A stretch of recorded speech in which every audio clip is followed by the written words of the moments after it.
Hello everyone, एक बार फिर से आप सभी का स्वागत है हमारे चैनल BMS लेक्चर्स में।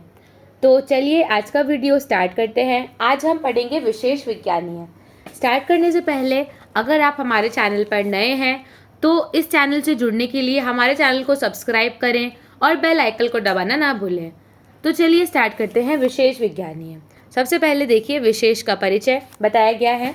वैश्विक दर्शन के अनुसार विशेष 5वां द्रव्य है, तो द्रव्य गुण कर्म सामान्य विशेष समवाय। इस दर्शन के अनुसार यह एक महत्वपूर्ण पदार्थ है। कपिल मुनि ने अपने दर्शन को वैशेषिक नाम दिया है क्योंकि इसमें मूल पदार्थों का जो परस्पर विशेष है उसका वर्णन किया गया है। तो वैश्विक दर्शन को मतलब विशेष शब्द कहाँ से आया है? वैशेषिक दर्शन से आया है। तो इसको नाम विशेष क्यों मिला? क्योंकि उसमें सभी पदार्थों का जो विशेष गुण है उसके बारे में बताया गया है। ठीक है, इसके बाद देखिए विशेष पदार्थ का सर्वप्रथम वर्णन परमाणु के सिद्धांत के संबंध में किया गया था, ऐसा प्रतीत होता है। तो सबसे पहले विशेष पदार्थ का वर्णन कहाँ आया था? परमाणु के सिद्धांत में किया गया था। एक परमाणु का दूसरे समान जातीय परमाणु से अंतर विशेष द्वारा ही बताया जाता है। इसके बाद देखिए चरक संहिता के षड पदार्थ में विशेष को दूसरा स्थान दिया गया है। ये वही बात आ गई सामान्यम च विशेषम च, है ना। तो यहाँ पर विशेष को सेकेंड स्थान दिया गया है। मैंने आपको बताया था कि सामान्य और विशेष को ऊपर क्यों बताया गया है, आचार्य चरक ने क्यों उनका पहले वर्णन किया है, क्योंकि चरक संहिता एक चिकित्सा प्रधान ग्रंथ है और उसमें चिकित्सा में सामान्य और विशेष का अत्यधिक महत्व है। इसीलिए सामान्य और विशेष को आचार्य चरक ने दूसरे पदार्थों के कंपैरिजन में आगे की तरफ रखा है। उसके बाद देखिए सामान्य और विशेष पदार्थ का चिकित्सा में महत्व होने से इन्हें षड पदार्थों में क्रमशः प्रथम और द्वितीय स्थान दिए गए हैं। तो वही बात यहाँ पर बताई गई है, यही बात हमने सामान्य में भी पढ़ी थी। इसके बाद देखिए विशेष शब्द की निरुक्तों के बारे में बताया गया है। विगतः शेषे यस्मात्, ये विशेष शब्द इससे विशेष शब्द बना है। विगतः शेषो यस्मात्, इससे क्या बना है? विशेष शब्द बना है, जिसका अर्थ है विशिष्टता युक्त अंतर या अनोखा चिन्ह। उसके बाद देखिए वस्तुओं में परस्पर भेद करने वाले द्रव्यों को क्या बोलते हैं? विशेष बोलते हैं। जिससे हम एक द्रव्य को दूसरे द्रव्य से अलग बताते हैं उसे हम क्या बोलते हैं? विशेष बोलते हैं। इसके बाद देखिए विशेष के लक्षण। तो विशेष के लक्षण क्या बताए गए हैं? तर्क संग्रह के अनुसार नित्य द्रव्य वृत्तियों व्यावर्तका विशेषः, अर्थात नित्य द्रव्य में रहने वाले व्यावर्तकों अर्थात अपरिवर्जन करने वाले को क्या बोलते हैं? विशेष कहते हैं। ठीक है, पृथ्वी, जल, तेज और वायु के परिणाम के परमाणु और आकाश, काल, दिशा, आत्मा और मन, इन नित्य द्रव्यों में रहने वाले इनके परमाणुओं को एक दूसरे से अलग करने वाले पदार्थों को विशेष कहते हैं। तो यहाँ पर बेसिकली वो बता रहे हैं कि जिस चीज़ से हम एक ऑब्जेक्ट को दूसरे ऑब्जेक्ट से डिफ्रेंशिएट करते हैं उस शब्द को हम विशेष कहते हैं, उस आधार को हम विशेष कहते हैं। तो यहाँ पर परमाणु लेवल पर बात की गई है कि एटमिक लेवल पर पृथ्वी के जो एटम्स हैं और जल के जो एटम्स हैं उनमें डिफ्रेंशिएट करने के लिए हम जिस टर्मिनोलॉजी का यूज़ करते हैं उसे हम विशेष कहते हैं। उदाहरण देखिए, एक पृथ्वी परमाणु को दूसरे पृथ्वी परमाणु से पृथक करने वाले पदार्थ को विशेष कहते हैं। तो इससे हम समान गुण वाले भी अलग अलग उनको डिफ्रेंशिएट करने के लिए कर सकते हैं। मतलब पृथ्वी के ही जो एक ही कंपाउंड के दो एटम्स को भी डिफ्रेंशिएट करने के लिए हम विशेष का उपयोग करते हैं। तो ये हो गई विशेष की डेफिनेशन। अब इसके बाद आगे देखिए हम पढ़ते हैं वैशेषिक दर्शन के अनुसार सामान्यम विशेषम इति बुद्धि अपेक्षम। ये शायद पहले भी आ चुका है श्लोक सामान्य में भी कि सामान्य और विशेष के ज्ञान में बुद्धि की अपेक्षा होती है। मतलब आप बुद्धि के द्वारा सामान्य और विशेष के बारे में बता सकते हैं। देखिए संसार की सभी वस्तुएं एक दूसरे से भिन्न हैं, मतलब सभी वस्तुएं अलग अलग हैं, परंतु भिन्न होते हुए भी इनमें कुछ समानताएं भी दिखाई देती हैं। अलग अलग हैं फिर भी समथिंग इज कॉमन। जैसे सारी गायों में समानता होती है जिससे वह एक प्रतीत होती हैं, और घोड़े, गधा आदि से भिन्न प्रतीत होती हैं। मतलब गाय आपस में they are similar but they are different from a horse, है ना। तो समानता भी है और विशेषता भी है। इस समानता को सामान्य या जाति कहते हैं। इसके बाद देखिए यह गोत्व सारी गायों का समान धर्म भी है और विशेष धर्म भी है। ये दोनों ही चीज़ें हैं। मतलब जो जाति है उसकी वो उसको समान भी कर रही है, विशेष भी कर रही है। कैसे? सभी गायें गोत्व धर्म से एक हैं और इसी गोत्र धर्म से अन्य पशुओं से अलग भी हैं, क्योंकि सभी गायों में जो है गोत्व एक कॉमन फीचर है, इसीलिए वो सब क्या है, सामान्य है। और क्योंकि वो टाइगर और इन सब से अलग हैं तो उनमें विशेष धर्म भी है, इसीलिए अतः सामान्य विशेष बुद्धि की अपेक्षा से है। मतलब आप बुद्धि के अनुसार बता सकते हैं कि सामान्य, इसमें सामान्य भी मतलब हो रहा है और ऐसे ये विशेष में आ रहा है। ठीक है, सामान्य और विशेष बुद्धि की ही उपज है। मतलब आपके समझने के ऊपर है कि आप सामान्य से समझते हैं या उसको, उसी चीज़ को आप दूसरे से भिन्न करते हैं तो विशेष के अकॉर्डिंग समझते हैं। एक गाय चराने वाला अपनी एक एक गाय की विशेषता से उन्हें पहचानता है। तो ये बात आपको पता होगी कि जो भी गड़ियारे होते हैं, ग्वाले होते हैं, वो सभी अपनी अपनी गाय को पहचानते हैं। तो कैसे पहचानते हैं? अगर सारी गाय एक जैसी दिखती होती तो क्या वो अपनी गाय को जंगली गायों से पहचान पाते? नहीं, पर वो अपनी गायों को पहचानते हैं तो उनमें कुछ विशेषता होती होगी। और जब समानता की दृष्टि से देखता है तो सबका नाम गाय रखता है, कहता सबको गाय ही है लेकिन अपनी गाय को पहचानता भी है। गायों के साथ घोड़ा, बकरी आदि की समानता देखकर उसका नाम पशु रखता है। मतलब सारे जानवर एक साथ हैं तो उन सबको एक साथ पशु बोलता है। पशुओं की मनुष्यता से समानता देखकर उनका नाम प्राणी रखता है। और एनिमल्स और ह्यूमंस में जो सिमिलैरिटीज़ हैं उसको देखते हुए ह्यूमंस को क्या बोला गया है? प्राणी बोला गया है। प्राणियों की निर्जीव वस्तुओं से समानता देखते हुए उनका नाम द्रव्य रखा गया है। मतलब सभी आपके देखने के नज़रिए के ऊपर है कि आप किसी चीज़ को कैसे देखते हैं, सामान्य की तरफ से देखते हैं या फिर विशेष की तरफ से देखते हैं, क्योंकि ये सभी चीज़ें आपस में कोरिलेटेड हैं, है ना। फिर द्रव्यों की गुण कर्म के साथ समानता देखकर उनका नाम भाव रखता है ना। तो इसी तरीके से सभी जो है एक तरीके से लिंक हैं। तो ये बहुत ही प्यारा एग्जाम्पल यहाँ पर कोट किया गया है। इसके बाद देखिए, सामान्य एकाकर बुद्धि का हेतु है। मतलब सामान्य से चीज़ें एक होती हैं और विशेष व्यावर्त बुद्धि का हेतु, क्योंकि विशेष से अलग अलग आपको अलग अलग दिखाई देती, असमानता दिखाई देती है ना। इसी प्रकार संसार के सभी भागों में सामान्य भी है और विशेष भी है। मतलब सामान्य भी बताया गया है और विशेष, मतलब एक ही चीज़ में जैसे एक सिक्के के दो पहलू, तो उसी प्रकार एक पहलू में सामान्य भी उसी सिक्के का है, उसी पहलू में विशेष भी है।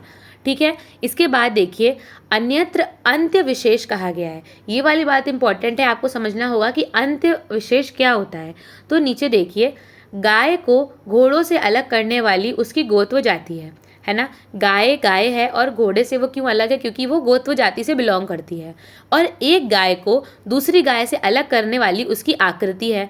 मतलब हम बॉडीली स्ट्रक्चर से समझ सकते हैं कि ये गाय छोटी है, ये गाय बड़ी है, ये गाय काली है, ये गाय गोरी है। परंतु परमाणुओं में जाति और आकृति दोनों नहीं होते हैं। पर अगर हम एटॉमिक लेवल की बात करें तो ना ही उनमें कोई ऐसी जातिवाद है और ना ही उनमें मतलब उनके साइज और शेप में कोई डिफरेंस है। उनमें भेद कराने के लिए, उनमें भेद कराने वाले गुण होते हैं, पर फिर भी उनमें हम अलग अलग करते हैं। पर जहाँ गुण भी काम ना करे, जैसे पृथ्वी के दो परमाणुओं में भेद कौन करता है? मतलब देखिए, जैसे मान लीजिए कि दो चीज़ें हैं, अब उनमें क्या है, उनकी आकृति भी सेम है और उनकी जाति भी सेम है, लेकिन उनकी प्रॉपर्टीज़ अलग अलग हैं। तो हम बता सकते हैं कि भाई ये दोनों सॉलिड मटेरियल हैं, लेकिन one is a book and one is a chair. तो बुक का अलग फीचर है और चेयर का अलग फीचर है। जैसे दो लिक्विड हैं, एक मरकरी एक पानी, तो दोनों है तो लिक्विड ही, है ना, बट उनकी प्रॉपर्टीज़ से डिफ़र करते हैं दोनों लिक्विड। पर अगर उनकी प्रॉपर्टीज़ भी सेम हो तो उसके बाद भी जिससे मतलब जिस गुण से या जिस द्रव्य से या जिस पदार्थ से हम एक एटम को एटमिक लेवल पर दूसरे एटम से भिन्न करते हैं, उसे यहाँ पर क्या नाम दिया गया है? अंत्य विशेष कहा गया है। तो ये आप ध्यान रखिएगा कि परमाणु लेवल पर एक परमाणु को दूसरे परमाणु से जिनकी आकृति, जाति और प्रॉपर्टी भी सेम है, उनको एक से दूसरे से अलग बताने के लिए अंत्य विशेष की बात की जाती है। ठीक है, उसके बाद देखिए, चरक संहिता के अनुसार ह्रास हेतु विशेषश्च। तो मैंने आपको श्लोक याद करने के लिए बोला था, सामान्य में ही आया था, सर्वदा सर्व भावानाम सामान्य वृद्धि कारणम ह्रास हेतु विशेषस्य प्रवृत्तिर रूपेरस्थितु। चरक सूत्र अध्याय 1 का 44 श्लोक आप याद कर लीजिए, सामान्य विशेष में बार बार काम आएगा। तो ह्रास हेतु विशेषस्य को बताया गया है, चर्चा रखने की, कम करने वाले कारण को क्या बोलते हैं? विशेष बोलते हैं। विशेषस्तु पृथकत्वकृत, ये बात हमें पता है कि विशेष से क्या होता है? पृथकत्वकृत, अर्थात अलग होता है। ठीक है, जो पृथक अर्थात एक वस्तु को दूसरे वस्तु से अलग करता है, उस करने वाली बुद्धि को उत्पन्न करता है, उसे क्या बोलते हैं? विशेष कहते हैं। विशेषस्तु विपर्यय, अर्थात जो विपरीत भाव का बोध कराता है, उसे क्या बोलते हैं? विशेष बोलते हैं। इसके बाद देखिए, जो सबसे अंतिम और नित्य द्रव्यों में रहता है, उसे भी क्या बोलते हैं? विशेष बोलते हैं। ठीक है। तो देखिए यहाँ पे एक बहुत प्यारा सा कोटेशन कोट किया गया है, विशेष is a peculiar feature present in internal substance which differentiate the substance from others. विशेष is the cause of decrease sense of separation and it is opposite to सामान्य। मतलब सामान्य से ये विपरीत है और किसी भी एक चीज़ को दूसरी चीज़ से डिफ्रेंशिएट करने के लिए जो है यूज़ होता है। ठीक है। उसके बाद देखिए विशेष के भेदों के बारे में बताया गया है। तो विशेष परमाणुओं में भेद को दर्शाता है, ये बात तो हमें पता है। ठीक है। तो चरक संहिता ने भी देखिए 3 भेद माने हैं, द्रव्य विशेष, गुण विशेष और कर्म विशेष। इसी प्रकार से सामान्य में भी चक्रपाणि ने 3 भेद माने थे, द्रव्य सामान्य, गुण सामान्य और कर्म सामान्य। तो देखिए यहाँ पर जो है विशेष के बताए गए हैं। तो सबसे पहले देखिए द्रव्य विशेष। तो जब बढ़े हुए द्रव्य या विशेष को घटाने के लिए अन्य द्रव्य का प्रयोग किया जाता है तो उसे क्या बोलते हैं, द्रव्य विशेष कहते हैं। उदाहरण, शरीर में मांस की वृद्धि होने पर अस्थि का प्रयोग किया जाता है। ठीक है। मतलब ये हो गया द्रव्य विशेष का, है ना, उसका ऑपोजिट काम करने के लिए। गुण विशेष में क्या है, जब गुण के आधार पर किसी द्रव्य या विषय को घटाया जाता है तब उसे क्या बोलते हैं, गुण विशेष कहते हैं। उदाहरण, शरीर में वात की वृद्धि होने पर तैल का प्रयोग किया जाता है, क्योंकि तैल क्या होता है, स्निग्ध होता है, उसके गुण वात से ऑपोजिट होते हैं। वात रुक्ष लघु शीत होता है और तैल इसके विपरीत स्निग्ध गुरु और उष्ण होता है, तो उसका शमन करता है वात का। इसके बाद अगर हम कर्म के बेसिस पे देखें तो जब कर्म के आधार पर किसी द्रव्य या विषय को घटाया जाता है तब उसे कर्म विशेष कहते हैं। उदाहरण, शरीर में कफ की वृद्धि होने पर व्यायाम आदि कर्म कराया जाता है ना, तो उससे क्या होता है कि कफ कम हो जाता है। उसके बाद देखिए आचार्य चक्रपाणि के अनुसार विशेष के 2 भेद, विशेष विरुद्ध विशेष और अविरुद्ध विशेष। देखिए यहाँ पर आपको काफ़ी इंटरेस्टिंग फैक्ट आपको देखने को मिलेगा कि इनने इसको कैसे एक्सप्लेन किया है। मतलब बहुत ही प्यारा एग्जाम्पल से इनने विरुद्ध विशेष और अविरुद्ध विशेष को समझाया है। देखिए, विरुद्ध विशेष और अविरुद्ध विशेष ये विशेष की अवस्थाएं हैं। विशेष शब्द से विरोधी या विपरीत अर्थ लिया जाता है। ठीक है। विरुद्ध विशेष शरीर के संपर्क से ह्रास का कारण होता है। अब विरुद्ध विशेष मतलब जिसका कॉज आपको समझ आएगा। ठीक है। जैसे वात से विपरीत गुण वाले द्रव्यों का प्रयोग करने से वात का शमन होता है। आपको कॉज समझ में आ रहा है कि वात बढ़ा हुआ था, हमने उसके ऑपोजिट तेल का इस्तेमाल किया, वात कम हो गया। ठीक। कफ बढ़ा हुआ था, हमने वात प्रधान द्रव्यों को दिया या कफनाशक द्रव्यों को दिया तो कफ कम हो गया, है ना। तो ये आपको कॉज समझ में आ रहा है ना। मतलब शरीर के संपर्क के द्वारा क्या हो रहा है, ह्रास हो रहा है। ठीक। अब देखिए अविरुद्ध विशेष के बारे में क्या बताया गया है। तो अविरुद्ध विशेष में ह्रास या वृद्धि का कारण नहीं होता है। मतलब अविरुद्ध विशेष की वजह से ना ही कोई चीज़ बढ़ेगी ना ही कोई चीज़ कम होगी, इसके वजह से कोई काम नहीं होगा। उदाहरण देखिए, पृथ्वी का अनुष्ण शीत स्पर्श वात में शीतत्व में ना तो ह्रास करता है और ना ही वृद्धि करता है। पृथ्वी का जो गर्म और ठंडा दोनों मिडिल वाला तापमान है उससे वायु में ना तो गर्मी आती है ना ही ठंडी आती है। फिर भी कभी कभी किसी अन्य कारणवश ह्रास हो जाता है, मतलब उसके बाद भी कमी देखने को आती है, पर the reason is still unknown. मतलब अविरुद्ध विशेष के कारण से आपको कोई सीवियर डिफरेंस देखने को नहीं मिलेगा कि भाई हाँ अविरुद्ध विशेष यहाँ पर काम कर रहा था इसलिए ये लाल से काला हो गया, ऐसा कुछ नहीं होगा। ना ही वो किसी चीज़ को बढ़ाएगा ना ही किसी चीज़ को कम कराएगा। लेकिन अगर कोई चीज़ कम हो रही है अविरुद्ध विशेष के चलते, अगर कोई चीज़ कम हो रही है तो उसका कारण नहीं, आपको मतलब उसका कोई कारण नहीं है। ठीक है। उदाहरण देखिए, बहते हुए जल पर बांध बांधने से बांध की दूसरी ओर जल में कमी पाई जाती है। यह कमी पूर्व स्थित बांध द्वारा जल को रोक देने के कारण होती है। इस प्रकार प्रत्यक्ष विरोधी भाव न होते हुए भी अविरुद्ध विशेष से भी ह्रास दिखाई देता है ना। तो ये वाली एग्जाम्पल यहाँ पे कोट किया गया है। तो ये थोड़ा सा ऐसे घुमाओ एग्जाम्पल है, कॉम्प्लिकेटेड सा है, तो आप मेरी बात समझ गए होंगे कि अविरुद्ध विशेष ना कम करता है ना ज़्यादा करता है, और अगर कम भी होता है तो द रीज़न इज अननोन। ठीक है। उसके बाद देखिए द्रव्य गुण और कर्म में के परिप्रेक्ष्य में विशेष का महत्व देखिए। तो चिकित्सा के आधारभूत सिद्धांतों में विशेष का महत्वपूर्ण स्थान है। ठीक है। विपरीत विषयों से ही चिकित्सा की जाती है। विपरीत देखिए, विपरीत द्रव्य से की जाएगी क्योंकि ज़्यादातर जो है संतर्पणार्थ जो है वो हो रहा है, रोग हो रहे हैं, तो उसकी चिकित्सा अपन अवतर्पण से, तो अवतर्पण का मतलब क्या है, ह्रास कराना, है ना। तो द्रव्य विशेष के आधार पर मानकर कैसे देखिए चिकित्सा की जाती है। जैसे अगर मांस वृद्धि में क्या करते हैं, अस्थि या गवेतुक आदि का प्रयोग करना उसके विरुद्ध है। विष को कम करने के लिए अश्वमूत्र अर्थात घोड़े के मूत्र का प्रयोग करना। जांगम विष को कम करने के लिए स्थावर विष का प्रयोग करना। श्लेष्म वृद्धि में क्षार का प्रयोग करना। ठीक है। श्लेष्म मतलब कफ और क्षार मतलब अल्कली प्रोडक्ट्स। ठीक है।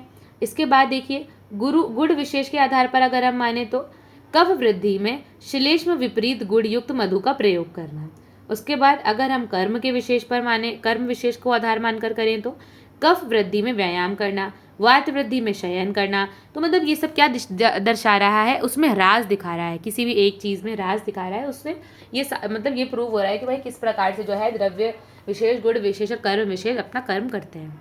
इसके बाद देखिए विशेष को स्वतंत्र पदार्थ मानने की आवश्यकता। अब विशेष को क्यों हमने पदार्थ माना, ठीक है, तो सामान्यम विशेषम इति बुद्धि अपेक्षम, ये पहले भी बात आई थी कि सामान्य में विशेष, सामान्य और विशेष जो है ये बुद्धिगम्य होते हैं, ठीक है। देखिए जिस गोत्र जाति से गायों की समानता को दर्शाया जाता है, उसी तरह इसी गोत्र जाति से घोड़ों आदि से गायों को अलग दिखाया जाता है। स्थूल वस्तुओं में भेद उसकी जाति या आकृति से हो जाता है, यह भेद बुद्धिगम्य है। ऐसा होने पर भी विशेष नामक अलग पदार्थ मानने की क्या आवश्यकता थी। देखिए बात वही आ गई कि जब हम उसकी जाति के बेसिस पर, उसकी आकृति के बेसिस पर, उसकी प्रॉपर्टी के बेसिस पर जब हम डिफरेंस बता सकते हैं तो what is the need of विशेष। तो फिर हम क्यों अलग से टर्मिनोलॉजी कोट कर रहे हैं कि भाई ये विशेष है। तो बात फिर वही एटॉमिक लेवल पर आकर के रुकती है, अंत्य विशेष पर, कि क्योंकि हम एटॉमिक लेवल पर नहीं बता सकते हैं उस चीज़ को, इसीलिए अंत्य विशेष की बात की गई है। इसीलिए विशेष को जो है स्वतंत्र प्रमाण मानने की आवश्यकता है, ठीक है। इसके बाद देखिए विशेष पदार्थ की आयुर्वेद में उपयोगिता, ठीक है। तो आयुर्वेद चिकित्सा के अधिकतर सिद्धांत विशेष पर आधारित हैं। इसमें भी गुण विशेष का अधिक उपयोग किया जाता है। कि हमने देख लिया कि भाई गुण विपरीत होने पर चिकित्सा जो है वो इसी बेसिस पर की जाती है कि अगर कफ बड़ा है तो कफ शमनार्थ द्रव्यों के उससे चिकित्सा करते हैं, है ना। तो देखिए बड़े हुए दोषों का ह्रास उनके विपरीत गुणों के द्रव्यों से किया जाता है, ठीक है। इसके बाद आगे देखिए विशेष का उपयोग व्याधि के सापेक्ष निदान में होता है। मतलब मैंने आपको बताया था सापेक्ष निदान मतलब डिफरेंशियल डायग्नोसिस में होता है। एक व्याधि का विशेष लक्षण ही उन्हें अन्य व्याधियों से भिन्न बताता है, ठीक है। जैसे वातिक शोथ क्या होता है, दिवाबली होता है। मतलब वातजन्य जो शोथ होता है वो क्या होता है, दिन में जो है उभर कर आता है। कफर शोथ कैसा होता है, रात्रि बली होता है। उसी प्रकार छत्तजकाश में क्या होता है, पारावत इवा कूजन, पारावत अर्थात कबूतर के समान स्वर आता है। अपतंत्रक में क्या होता है, कपोत इव कूजन अर्थात कबूतर के समान आता है, ठीक है। उसके बाद देखिए शरीर, मतलब ये वाले इंपॉर्टेंट हैं, वातिक शोथ और कफर शोथ। आप ध्यान रखिएगा कि क्वेश्चन आता है कि दिवाबली शोथ बताइए, रात्रि बली शोथ बताइए, तो आपको पता होना चाहिए, ठीक है। इसके बाद देखिए शरीर के रचनात्मक ज्ञान में भी विविध अवयवों के विशिष्ट लक्षणों के आधार पर ही उनका ज्ञान किया जाता है। रोग एवं रोगी परीक्षा का आधार भी क्या है, विशेष ही है। इसके बाद देखिए सामान्य विशेष सिद्धांत की यहाँ पर बात की गई है, जिसके प्रणेता कौन है, सामान्य विशेष सिद्धांत चरक संहिता की मौलिक देन है, ठीक है। तो आपको पता होना चाहिए सामान्य विशेष सिद्धांत का वर्णन कहाँ है, चरक संहिता में मिलता है। तो देखिए यहाँ पर सर्वदा सर्वभावानां सामान्य वृद्धि कारणम रास हेतु विशेषस्य प्रवृत्ति रुभरस्यतु, चरक सूत्र अध्याय 1 का 44वां श्लोक। देखिए इसकी डेफिनेशन क्या बताई गई है कि सामान्य सभी वस्तुओं में सभी भाव पदार्थों की वृद्धि का कारण होता है और विशेष सभी अवस्थाओं में सभी भाव पदार्थों के ह्रास का कारण होता है। सर्वदा सर्वभावानां सामान्य वृद्धि कारणम, ठीक। यह सिद्धांत चिकित्सा का मूल सिद्धांत है। चिकित्सा करते समय विषमता को प्राप्त द्रव्यों को साम्य अवस्था में लाने के लिए ही लाना ही चिकित्सा का कर्म है ना। तो जो विषम पदार्थ हैं उनको क्या करना है, हमें सम करना है ना। तो उसी के बेसिस पर चिकित्सा की, तो चिकित्सा का मूल सिद्धांत ही यही है, इसीलिए सामान्य विशेष को आगे बताया गया था चरक ने, ठीक है। तो वैद्य का यह कार्य सामान्य विशेष के ज्ञान के बिना असंभव है। दोषों के समान गुण वाले आहार विहार का सेवन कराते हुए न्यून दोषों को बढ़ाया जाता है और विपरीत गुण वाले आहार विहार का सेवन करते हुए बढ़े हुए दोषों को घटाया जाता है। तो इसी सिद्धांत पे बेसिकली पूरी चिकित्सा आधारित है, इसीलिए सामान्य और विशेष को इतना अच्छा वो दिया गया है। इसके बाद देखिए उदाहरण, राजयक्ष्मा व्याधि में रोगी के मांस के अत्यंत क्षीण हो जाने पर मांस भक्षी पशु पक्षियों का मांस खिलाने का विधान है। यह उदाहरण सामान्य से सामान्य की वृद्धि का घोतक है ना। तो ये समझ में आ रहा है आपको कि सामान्य से सामान्य की वृद्धि हो रही है। इसके बाद देखिए ध्यान देने योग्य कुछ बातें हैं, ये काफ़ी इंपॉर्टेंट हैं।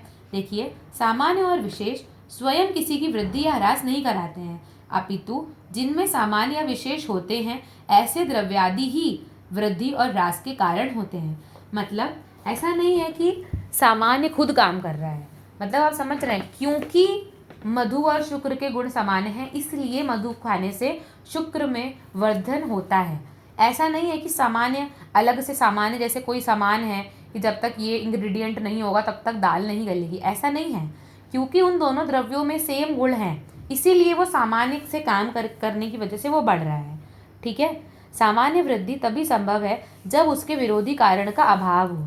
जैसे मान लीजिए कि वात बढ़ा हुआ है, ठीक है, तो अगर कफ कम है, मतलब मतलब समझिए आप, जैसे वात बढ़ा हुआ है मतलब शरीर में हमको वात कम कराना है ना, लेकिन उसी के साथ साथ अगर कफ भी बढ़ा हुआ है ना, मतलब उसका विरोधी जो कारण, जैसे वात बढ़ता है तो कफ कम होता है, तो अगर वात बढ़ा हुआ है तो कफ कम है, लेकिन अगर वात भी बढ़ा हुआ है और कफ भी बढ़ा हुआ है यानी विरोधी कारण भी बढ़ा हुआ है, तो उस कंडीशन में आपका सामान्य काम नहीं करेगा। मतलब आप मेडिकेशन देंगे पर फिर भी वो असर नहीं करेगा क्योंकि अभाव वाली चीज़ें का अभाव है ही नहीं। जैसे देखिए, आमलकी में उपस्थित अम्ल रस पित्त की अम्लता को नहीं बढ़ाता है, ऐसा आमलकी की में उपस्थित शीत वीर्य के कारण होता है। मतलब पित्त, आमलकी का जो पित्त रस मतलब अम्ल रस है वो पित्त को नहीं बढ़ाता है, उसका जो शीत वीर्य है वो बढ़ाता है।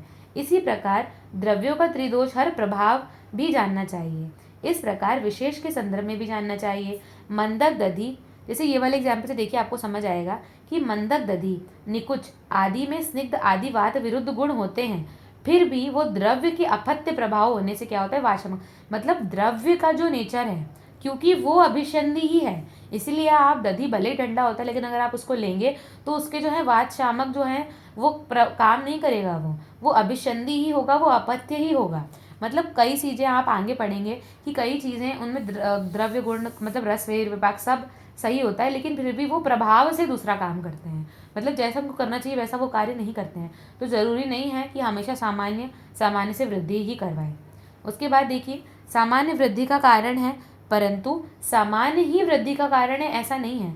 मतलब ऐसा नहीं है कि अगर मांस आपके शरीर में कम है तो सिर्फ आप मांस ही खाएंगे तभी वृद्धि होगी, ऐसा नहीं है।